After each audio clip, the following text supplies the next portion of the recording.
Hello, everyone. Welcome to a session of Data Science and AI in Africa. Today, we have Miranda from Zimbabwe. Welcome, Miranda.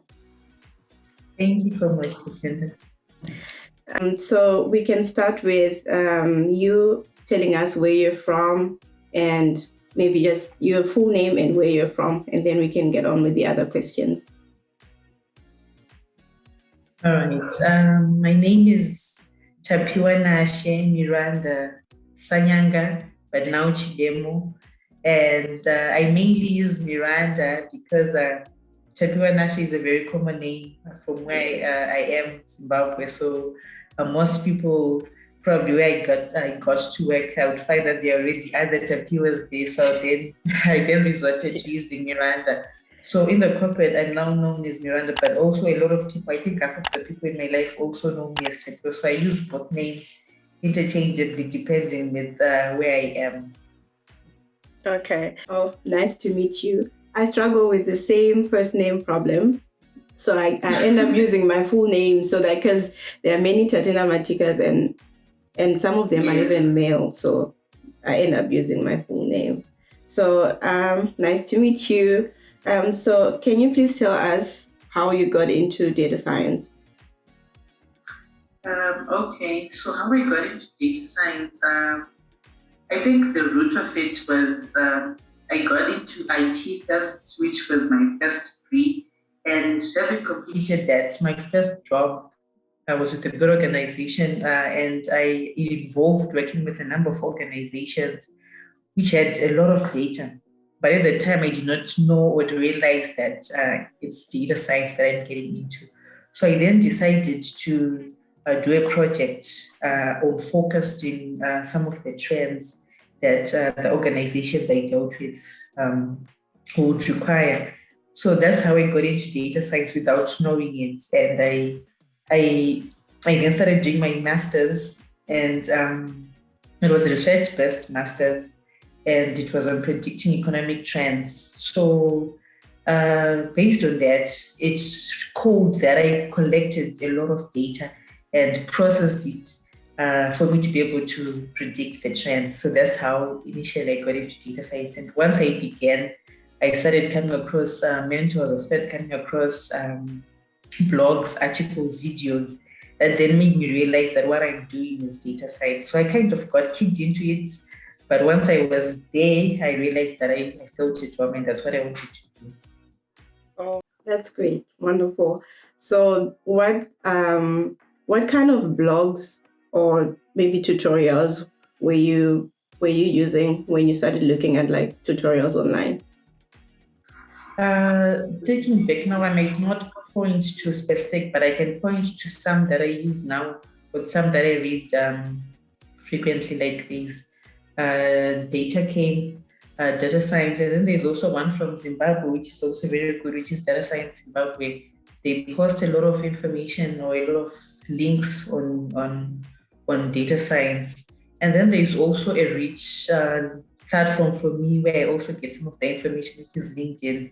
Because on LinkedIn, there's a pool of people who are willing to divulge information on what they do. So LinkedIn is also one of the very rich platforms for me where I get links to tutorials. So right now it's not one specific site or one specific blog, but it's a lot, and it's always good to read around, even on links that you find around, because you might ignore a blog that you don't normally read, but that's where the gist or that's where the information on probably particular area you're dealing with will be on. So it's everywhere. Okay, that's very useful for people who are interested in starting, so they can use some of those resources, like to learn a couple of things. So what other interesting projects have you worked on? You said you worked on forecasting. So after that, like what other interesting projects have you worked on? Okay, so I've also worked on trying to focus the distribution of COVID-19 in and around Zimbabwe, and I've mainly used the readily available data. I couldn't really collect data on my own because of the risks involved and also some of the limitations around collecting such data. So I just use data that's readily available. And some of the projects that I've worked on or that I'm currently working on, unfortunately, they're with other organizations, so I cannot really get into them. But there are quite a number of projects that I'm working on with individuals, organizations like the public, the private, even and even the NGOs. They're quite a number. Okay, that's wonderful. Yeah, like when you want to talk about work that you are doing with other organizations, it's not always easy to say I'm doing this and this exactly. But like you can like, I mean, in the field of the thing that you're doing. So is it more like natural language processing? Is it I don't know. Is it okay, you can give me like an example because maybe you understand that better. All right. So again, it's not one thing because with the field of data science is quite broad and it covers a lot of things. So yes, some of the projects that I work on include the natural language processing, and probably for some people who don't understand what that is. It's whereby probably use a reservoir or a data bank with words, probably like sentiments coming from various people, and you need to then pick or maybe do a sentiment analysis whereby we'll be trying to pick the emotions or the views of people based on that data, and then probably focus that with the current trend or the current emotion in the society. We need to probably change or adjust this brand. But I've also done, or I'm actually also doing another one whereby we're doing image processing, and some of it involves forensics, whereby we'll be trying to pick patterns like fingerprint forensics and the iris forensics, things like those. So apart from only the natural language processing, also do even image classification, image clustering. Okay, that's more specific. And I think I spoke to someone last week who was talking about forensics. And I feel like that's the first time I've heard like forensics in data science or AI in general, which is very exciting for me. So it is quite exciting because apart from probably dealing with data, usually like data sciences, most organizations use it to try and pick trends within the organizations. But you find that also now we're diversifying into forensics. I'm sure some countries have already started doing that, but locally we're not trying to diversify into not just using data science and AI to focus trend or business models, but also even help on how to identify all people by their biometrics. Okay. So do you also do consulting, data science consulting on the side? Yes, I do, and currently I'm working with a bank where we're trying to enhance their current models. Okay. It's a Zimbabwean bank, yes. Okay. And how? And not just only organizations like big organizations, but even other small organizations and individuals who are also willing to hear or to know more about data science. So some of them are paid for, but some of them, like the ones that I usually offer to individuals, sometimes I do that pro bono or as a mentorship program. Okay. So what would you say about like the data science applications in Zimbabwe, like in most organizations that you've consulted for? What is the space like? Because for a number of organizations that I've interacted with, or even some that I've worked for, there's not a lot of data science work going on there. So there's data that you are working with, but the applications are not that many. Like it feels like it's just starting. So what can you say about the general space from your point of view or from your experience? Okay, so it's not a uniform plane right across most organizations, or some of the organizations are on different levels. But probably one thing that I'll point out is, or one challenge that's likely to be faced by a data scientist in Zimbabwe is, firstly, there might be lack of data. They should probably hire an organizations who want you to do data science for them, but initially the data is not available. And trying to collect that data sometimes is also a hassle because it might involve you changing some processes for you to be able to introduce platforms that allow you to collect the data. So that's also one of the resistance that you might meet. And also, it being an it thing, some organizations might hire data scientists, but they're not really aware of what they're expecting you to do. So there's also another thing that as a data scientist you might face, that you get to an organization which might not have the data, as I said, and then they expect you to then produce the results from nothing really. And for you to implement processes to collect the data is also a hassle. I think that's one of the things. But then some organizations are actually trying to make an effort to understand what data science is and to implement it, which is good. And some are already out there and up there, and some also already understand what it is and already have the data. So when you're going into such organizations, it's quite easier to deal with.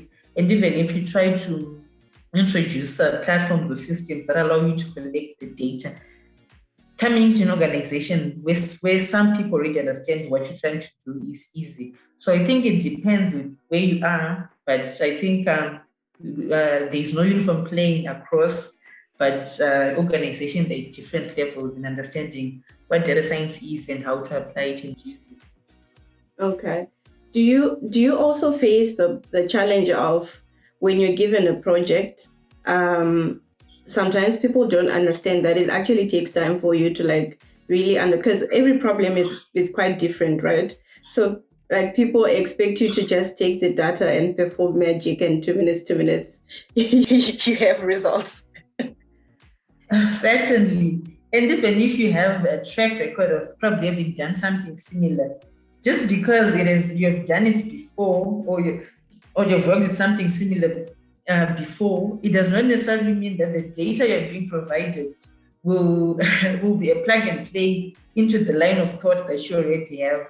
So yes, I've faced a challenge before, and I think individuals and institutions need to understand that even if a data scientist is coming on board, they also need to understand the processes of the organization. They also need to understand the line of thought, so that they fully, even if the data is available, they also need to understand probably how it was collected, what each variable means for you as a data scientist to be able to come up with meaningful insights. Because if you just do it blindly without probably being oriented on what the data or what the organization is about, the insights you come up with will just be probably graphically beautiful, but not making sense. Yeah, definitely. So what advice would you give to someone who wants to get into data science? Because I also get a lot of questions about how do I get into data science, especially on LinkedIn. So what would you say to someone who wants to do that? I think my advice to someone who wants to do that is, before you just jump into it being a fuzz or an interesting career at the moment, you need to understand the pressures that come with it. And you need to be someone who has an eye for detail. You need to develop that skill, not just for you to implement in your job, but you need to be able to have an eye for detail. And you can try even to train yourself by collecting data around you. Make everything about your spreadsheet. Collect information about probably how productive you are during the day. Collect information about how you spend your day. Collect information how you spend your week, how you spend your money. Then create insights or features about that. Then also, one thing to know is the tools that we use in data science are not the skills. There's a big difference between the skills and the tools that are used in data science. You need to develop the skill first as an individual before you can select the appropriate tool. There are a number of skills that are important, like the ability to collect data, the ability to clean the data, the ability probably to select a model of the training to be involved. You need to develop that skill first and then identify probably the best tool. So you find sometimes someone might say that I'm good in using Power BI, but the skill behind you then implementing Power BI, someone might lack that. So, and probably one other tool that a lot of people despise, but then want to get into data science is Microsoft Excel. I've heard a number of people hate Microsoft Excel because I don't get why, because I like it. So try to manipulate your data, probably at entry level in Microsoft Excel, and develop skills, clean the data there, rearrange it, organize it, so that once you grasp that skill, regardless of which tool you then want to use, you understand the skill behind that tool. Yes, that's very true. And I always, one problem that I always have with, especially people who are like, I started with Python. The biggest problem is when you load data into a data frame, you can't really see what it looks like. So even if you like try to do those summaries and stuff, I feel, well, for me, I usually, as long as I can open a part of that data or the whole data from Excel, if I can open Excel, it makes me feel like I can now see the overall picture. So I use Excel when I'm starting to work on a project, like just to look at the data, make sure I see that, okay, this is what exactly it looks like, so that when I open it in Python, it is exactly what I'm expecting, and then I can start working on it from there. And I also had recently, like, I had one of my friends from from school. She was working on she had these dates that looked really strange for her, right? So she wanted to find out, how do I get the duration of a task when when I'm supposed to have like a day and a time, but she only had like time and the time was in minutes, right? So she had like start time will be 27:31, and then it ends at 9:42, and then the next one, it starts at 50:43, and then it ends at like 20:32, right? So she was like, I'm supposed to get these in date format so I can get the difference, but I don't know how to calculate the difference because the dates don't look, it looks like the data is bad, right? So I was like, okay, can we open this in Excel?